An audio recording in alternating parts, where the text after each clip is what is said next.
Hello दोस्तों, welcome to back our channel science with Sai sir. आज हम देखने वाले हैं स्टेम सेल रिसर्च के बारे में। तो उसमें स्टेम सेल रिसर्च जो होता है वो दो तरह का होता है। एक तो एम्ब्रियोनिक स्टेम सेल्स होता है और दूसरा जो है अडल्ट स्टेम सेल होता है। तो जो एम्ब्रियोनिक स्टेम सेल्स होता है तो उसमें हमें stem cells before differentiated are called as embryonic stem cells बोलते हैं। उसको क्या बोलते हैं? Stem cells before differentiation are called as embryonic stem cells. तो उसमें embryonic stem cells are capable of producing 220 मतलब 220 डिफरेंट टाइप्स ऑफ सेल्स। क्या होते हैं हमें ह्यूमन बॉडी में डिफरेंट टाइप के सेल्स देखने को मिलते हैं।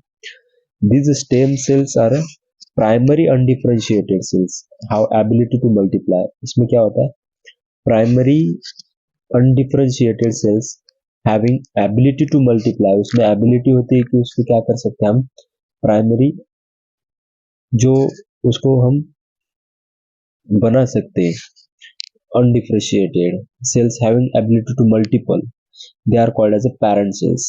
All type of human cells, हमारे बॉडी में जो ऑल टाइप के पेरेंट सेल देखने को मिलते हैं वो क्या होते हैं? एम्ब्रियोनिक स्टेम सेल्स होते हैं। तो उसमें stem cells are collected well before beginning differentiation. और जो cell differentiated start from 14 day. जो 14 डे में क्या कर सकते हैं हम? बिगिनिंग जो टाइम में 5 to 7 day are cultured with the certain biochemical stimulus laboratory में हम कितने में 5 से 7 दिन तक उसको हम क्या कर सकते हैं? उसको यूज कर सकते हैं। तो ये जो है तो यहाँ पे हमें ये देखने को मिलता है। तो उसमें देखो ये जो एम्ब्रियोनिक स्टेम सेल्स होते हैं as per stimulus they can transform themselves into desire type of cells, tissue and organs. जो हमें जो चाहिए वहां पे हम उसको यूटिलाइज कर सकते हैं। तो ऐसे ये जो एम्ब्रियोनिक स्टेम सेल्स देखने को मिलते हैं। उसके बाद में है अडल्ट स्टेम सेल्स। जो अडल्ट पर्सन होते हैं उनमें हमें वो देखने को मिलते हैं। तो उसमें stem sales taken from the adult body और कॉल्ड एज अ स्टेम, हम उसको अडल्ट स्टेम सेल्स ऐसे बोल सकते हैं। जिसमें क्या होता है? जो stem cells taken about adult body, जो मैच्योर बॉडी होती है उनमें हमें वो देखने को मिलते हैं। उसके साथ साथ देखो तो there are following sources of adult stem cells. हमें अलग अलग जो सोर्सेस है उसमें हमें वो जो अडल्ट स्टेम सेल्स है देखने को मिलते हैं।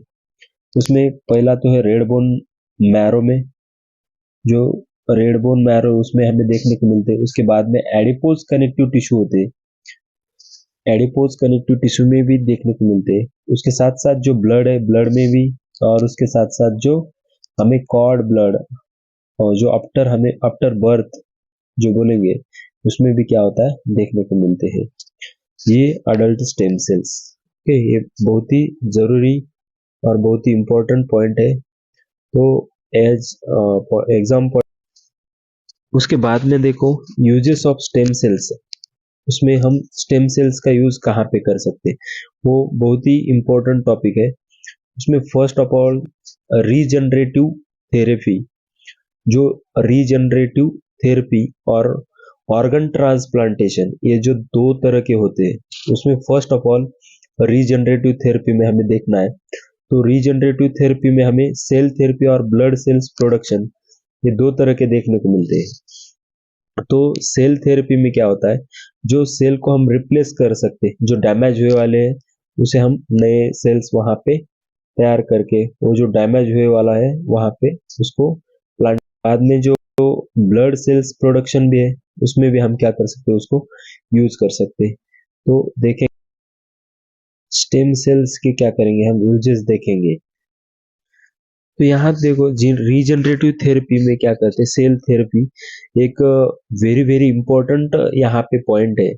तो stem cells are used in replace the dead cells. ये बहुत ही बड़ा रोल है इसमें से जो क्या करते हैं हम? स्टेम सेल्स आर यूज्ड, हम रिप्लेस द डेड सेल जो हो गए उसमें रिप्लेस करने के लिए हम ये स्टेम सेल्स का क्या करते हैं? यूज करते हैं। फॉर एग्जांपल यहाँ पे बढ़िया सा क्या दिया वाला है? डायबिटीज का दिया वाला है। जब डायबिटीज पर्सन होता है उनमें पैनक्रियास जो ऑर्गन होता है वो क्या करता है? बीटा सेल्स फॉर्म करता है। और जो डायबिटीज जो पेशेंट होते हैं उनमें क्या होता है, ब्लड शुगर लेवल, ये जो डायबिटीज में इंसुलिन का जो प्रोडक्शन है ये बीटा सेल्स करते हैं। तो बीटा सेल्स क्या होते हैं, जो प्रोडक्शन है वो कम हो जाता है जब डायबिटीज पर्सन में क्या होता है, जो इंसुलिन का जो परसेंटेज है वो कम होता है, क्योंकि इंसुलिन का जो वर्क होता है वो क्या होता है, तो वहां पे बीटा सेल्स प्रोड्यूस करना, ताकि जो शुगर लेवल है वो मेंटेन करने के लिए वो बीटा सेल्स बहुत ही हेल्पफुल रहते हैं। तो जो ये इंसुलिन है, तो वो जो शुगर लेवल है मेंटेन करने में, पैनक्रियाज से वहां पे क्रिएट करने में वो बहुत ही हेल्पफुल रहता है, लेकिन वो बीटा सेल ही फॉर्म नहीं हो रहे, तो इंसुलिन नहीं तैयार होंगे। तो इंसुलिन नहीं तैयार होंगे तो डायबिटीज पर्सन के लिए शुगर लेवल इम्बैलेंस हो जाएगा, और जो शुगर लेवल है उनका वो बढ़ जाएगा।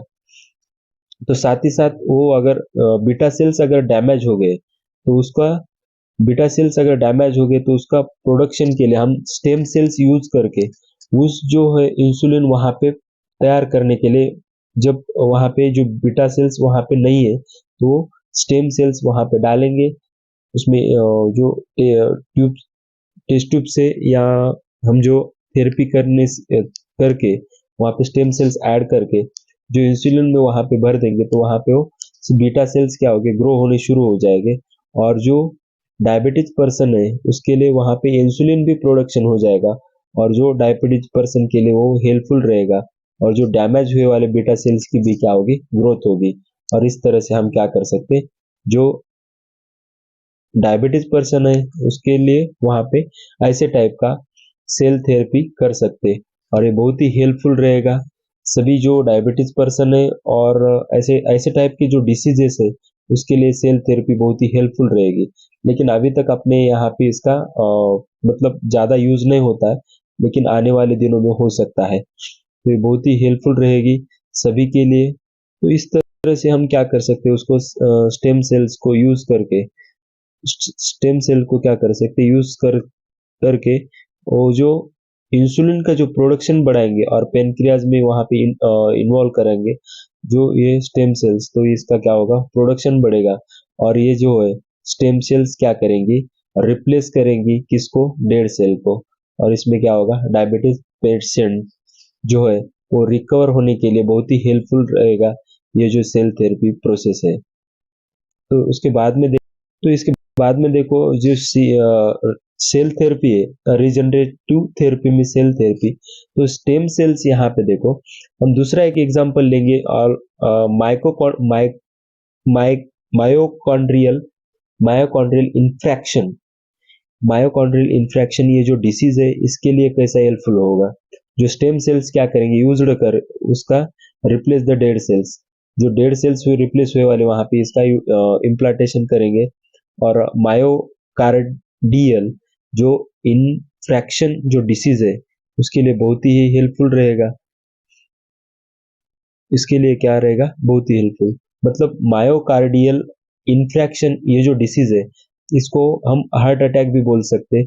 यहाँ पे क्या होगा, ये जो दिखाई दे रही है आपको, तो यहाँ पे देखो ये जो ब्लॉकेज आएगा, वो ब्लॉकेज जो आर्टरी में ब्लॉकेज आए वाले यहाँ पे दिखाई दे रही, देखो यहाँ पे इस डायग्राम में देखो, ये ब्लॉकेज आए वाले ये देखो दिखाई दे रहा है, जो आर्टरी में ब्लॉकेज आएंगे वो ब्लॉकेज रिलीज करने के बाद देखो, जहाँ पे जो हार्ट अटैक वाला जो पर्सन होता है उसके क्या होता है, ब्लॉकेज आने की वजह से अगर सही तरह से ऑक्सीजन पूरे बॉडी को या मसल को सप्लाई नहीं हो रहे, तो कुछ सेल्स डैमेज हो सकते। तो अगर यहाँ पे अगर इसकी समझो बायो ये भी कर दी, बायोप्सी भी कर दी, हाँ हाँ, इसकी बाईपास सर्जरी अगर कर दी तो भी क्या होगा, तो ये समझो हार्ट का प्रॉब्लम सॉल्व हो जाएगा कुछ हद तक, लेकिन उसकी वजह से वो बंद होने की वजह से बाकी जो मसल्स है, मसल्स क्या होते हैं, मसल्स में से जो सेल्स है वो सेल्स क्या हो सकते हैं, डैमेज हो सकते हैं, वो डैमेज हुए वाले सेल्स को हम रिप्लेस करने के लिए स्टेम सेल्स का यूज कर सकते हैं, और जो भी ऑर्गन की सेल्स डैमेज हुए उसको हम रिपेयर करके, मतलब रिप्लेस करके डेड सेल की जगह स्टेम सेल्स यूज करके उस जगह पे हम नए सेल्स फॉर्म करने के लिए ये सेल थेरेपी का यूज। हाँ दोस्तों, नेक्स्ट एग्जांपल यहाँ पे अल्जाइमर डिसीजेस दिए वाला है। तो अल्जाइमर में क्या होता है, हमारे जो ब्रेन होता है, ब्रेन में क्या होता है, जो अल्जाइमर की वजह से जो नर्व टिश्यू होते हैं वो डैमेज होते हैं, कुछ हद तक हमें कुछ याद ही नहीं रहता कि हमने कल क्या खाया था, कल क्या किया था। ऐसा ही हमारे जो बीमारी है, भूलने की आदत हमारी बढ़ती जाती। तो जो हमारे जो नर्व टिश्यू है, नर्व सेल्स है, जो भी हमारे डैमेज हुए वाले इस डिसीज में, तो उसको हम रिप्लेस करके अल्जाइमर से हम बच सकते हैं। यही एक सेल थेरेपी के लिए क्या है, एक बेस्ट यहाँ पे एग्जाम्पल है। ये हम सेल थेरेपी की यूज करके हम वो अल्जाइमर डिसीज से हम बच सकते हैं। तो इसमें क्या होते हैं, जो नर्वस टिश्यू होते हैं, नर्व टिश्यू वो डैमेज होते हैं, और डैमेज होने की वजह से हमें भूलने की आदत लग जाती है। और उससे बचने के लिए हम क्या कर सकते हैं, जो ये सेल थेरेपी एक बेस्ट एग्जाम्पल है। ये जो ट्रीटमेंट है हम उसको यूज कर सकते हैं, और हमारा जो अल्जाइमर से हम बच सकते हैं। हाँ, तो दोस्तों एक दूसरा एक और डिसीजेस है यहाँ पे, पार्किंसन जो डिसीज हमें देखने को मिलता है। तो पार्किंसन डिसीज में भी उसको क्या बोलते हैं, जो हमारे ब्रेन में कुछ जो स्टोन्स जैसा, मतलब जो ब्लड की गांठ तैयार होती है। तो इसकी वजह से क्या होता है, ब्लड में जो ब्लड फॉर्म, मतलब ब्रेन में हमारे जो ब्लड है वो फॉर्मेशन अच्छी तरह से नहीं होता। तो हमें पार्किंसन डिसीज की वजह से बहुत सारे प्रॉब्लम, और आदमी का डेथ भी हो सकता है, और ये बहुत आजकल देखने को मिलता है। तो इसके लिए भी जो भी सेल्स उसके डैमेज हुए वाले ब्रेन के हिस्सों में से, तो उसको हम रिप्लेस करके ये स्टेम सेल्स यूज करके हम उसको रिपेयर कर सकते हैं। ये भी यहाँ पे टेक्निक इसलिए भी बहुत ही हेल्प। तो यहाँ पे देखो दोस्तों, एनीमिया बहुत सारे औरतों में ये जो खून की कमी की वजह से देखने को मिलता है, एनीमिया डिसीज। तो वहाँ पे भी बहुत सारे जो, ये देखो दो डायग्राम यहाँ पे दिखाए वाले, एक तो ये नॉर्मल पर्सन के होते हैं। नॉर्मल में जो ब्लड होता है वो सही ढंग से वहाँ पे क्रिएट होता है, लेकिन जो एनीमिया पर्सन है उसमें जो ब्लड सेल्स है वो बहुत ही कम मात्रा में यहाँ पे तैयार हो रहे हैं, वो दिखाई दे रहा है। उसके बाद में देखो यहाँ पे थैलेसीमिया।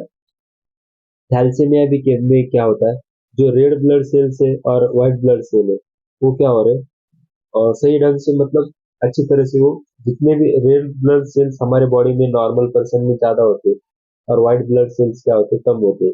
लेकिन ये थैलेसीमिया में क्या होता है, रेड ब्लड सेल्स जो है वो उसकी जो स्ट्रक्चर है, जो सेल्स की स्ट्रक्चर है वो चेंजेस होती है, और व्हाइट ब्लड सेल्स भी क्या होते हैं उसमें अलग तरह से हमें देखने को मिलता है। तो दोस्तों यहाँ पे एनीमिया और ये जो हमें थैलेसीमिया का जो दो दो तरह के हमने ये थेरेपी के लिए ब्लड सेल्स की देखे। तो एनीमिया में क्या होता है, ज्यादा जो ब्लड है, तो वो नॉर्मल पर्सन में यहाँ पे देखो ज्यादा खून दिखाई दे रहा है। यहाँ पे एनीमिया पर्सन में देखो उसके जो ब्लड सेल्स है वो कम मात्रा में दिखाई दे रहे।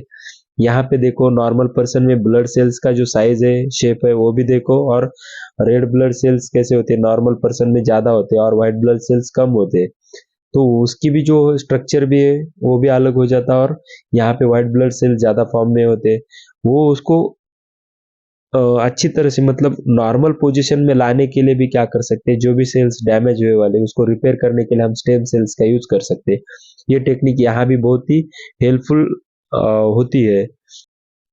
हाँ, तो दोस्तों यहाँ पे देखो एनीमिया में हमने देखा सेल का जो कम मात्रा में दिखाई देना। थैलेसीमिया में देखो सेल के जो स्ट्रक्चर है वो अलग से दिखाई दे रहे हैं।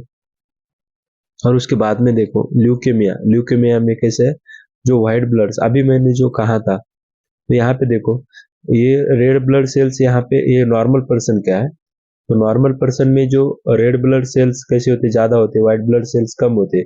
लेकिन जो ल्यूकेमिया जो डिसीज है वहां पे क्या होता है, जो, तो इसमें इसमें जो व्हाइट ब्लड सेल्स ज्यादा होते हैं और रेड ब्लड सेल्स कम होते हैं। तो ये तीनों के लिए भी हम क्या कर सकते हैं, स्टेम सेल्स यूज करके हम नॉर्मल पर्सन वहां पे, मतलब नॉर्मल बनने के लिए, और वो जो अलग अलग डिसीज है एनीमिया, थैलेसीमिया और ल्यूकेमिया, उससे बचने के लिए हम ये जो प्रोसेस है, ये जो टेक्निक है, हम यहाँ पे यूज कर सकते हैं। ये जो स्टेम सेल्स है बहुत ही हेल्पफुल है आदमी के लिए। हम अलग अलग तरह से उसको क्या कर सकते हैं, यूज कर सकते हैं।